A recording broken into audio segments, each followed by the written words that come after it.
Hey guys, Wyatt Claypool here. Right now, Mark Carney's Liberal government may end up sinking itself under the weight of their own terrible budget. The word hubris needs to be applied way more often to Carney and his Liberal government. They bought into all the propaganda they made up about themselves before the last federal election, and they still think that they're this patriotic juggernaut of a government and everyone's on side because elbows up. And it's just not how it's actually working out in reality. Because the thing is that with all the elbows up rhetoric and people wanting to thumb their nose at Trump, they also believed that Carney was going to be a more conservative prime minister than Justin Trudeau. Still a liberal, but a more conservative liberal. Yeah, he does force his ministers to actually wear ties and not wear Skechers shoes with their suits, but he's not actually a good fiscal manager, which should have been very apparent by his own business history. Yes, he can pretend that he's this businessman. He's like, oh, he was the CEO. He were not the CEO, but he was the chair of Brookfield Asset Management. He worked at Goldman Sachs. That doesn't mean anything.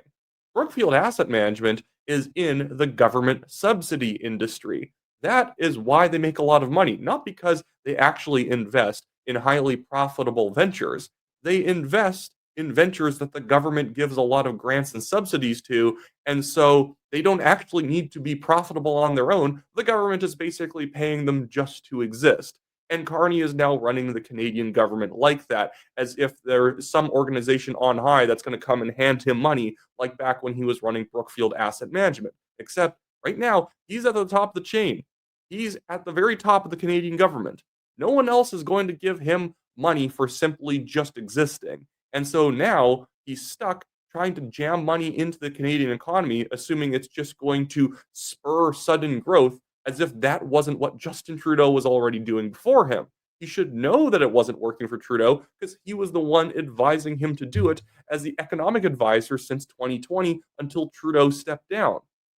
But in this video, I want to go over some stats with you guys of what Canadians are feeling about this budget and the political pressures that are now on the Liberals around this budget, not only from the Conservatives, who obviously do not like it and will not vote for it, but also from the New Democrats and the Bloc Québécois.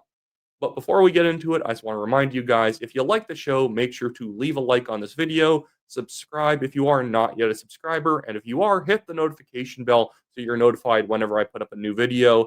And then also leave a comment on what you think about all this. Helps us on the algorithm, and I do like to scroll through and see what people are saying.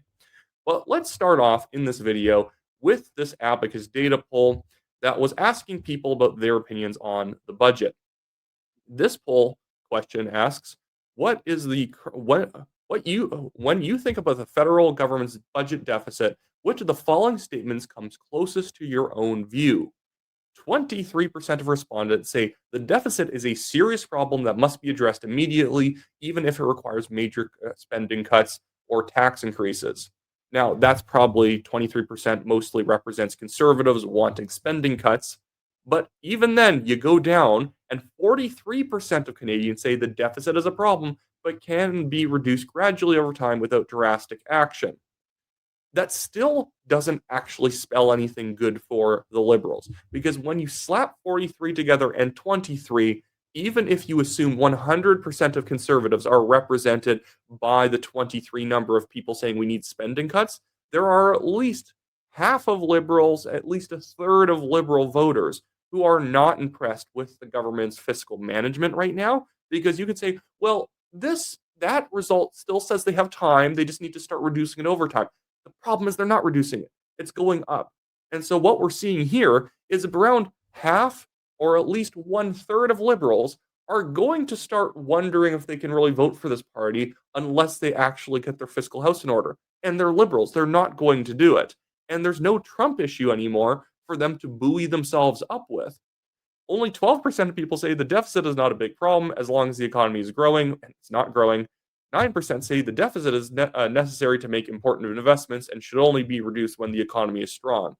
And then we have 4% not concerned and 10% not sure. But overall, not a great look for the Liberals, seeing that Canadians are kind of sick and tired of the way that they've been managing the economy. Uh, Here's another one. This is asking people, thinking about the upcoming federal budget, which one of the following approaches do you think the government should take? 37% of people say reduce the deficit gradually with modest spending cuts and limited new investments. 17% say balance the budget as quickly as possible. 15% say increase tax on high income earning Canadians, which is not going to be popular, maybe with the NDP Green base, but not with anyone else.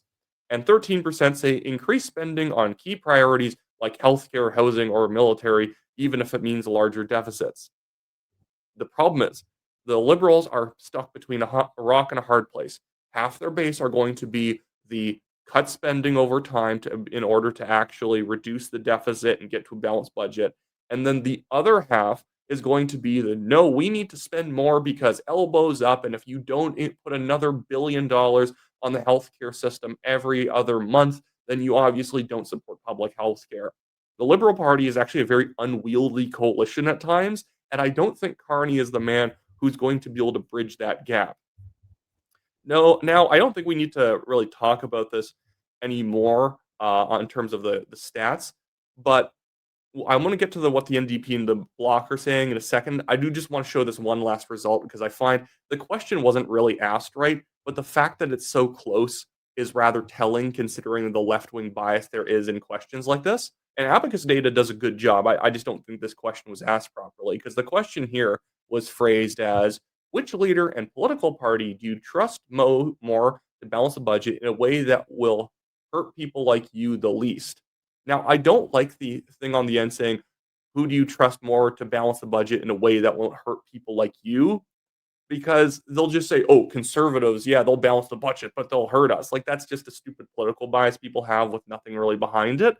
But the fact that this question still puts Pierre Poilievre within 7 points of Mark Carney, despite NDP, Liberal, Bloc, and Green voters all being predisposed to saying Mark Carney instead of Pierre Poilievre when a question is put like this, is quite telling.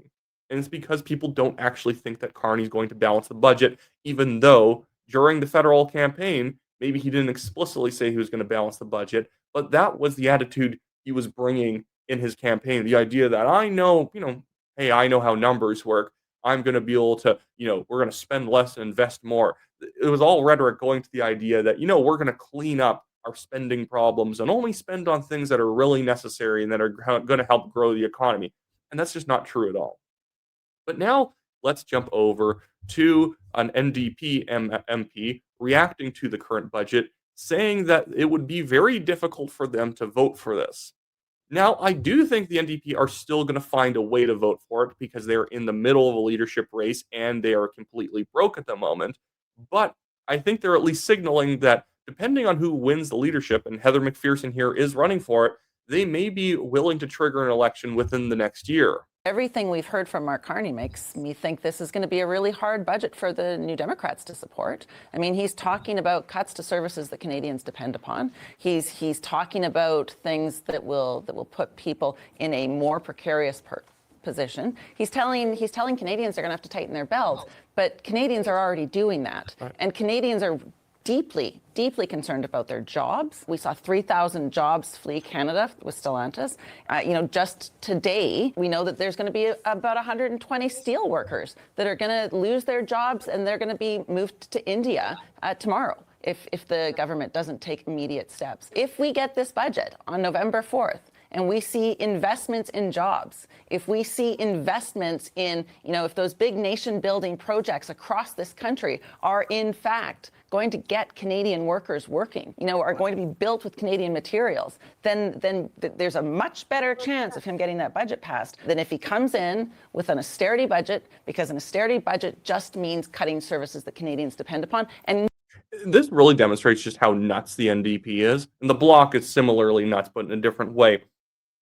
He's saying it's an austerity budget. This budget is over $60 billion in the red. It's a massive deficit. It's the biggest deficit since the COVID year 2020, when they were just spending because we shut down the entire economy. And this is an austerity budget. And the NDP is effectively coaxing Carney into moving more voters over to the Conservatives.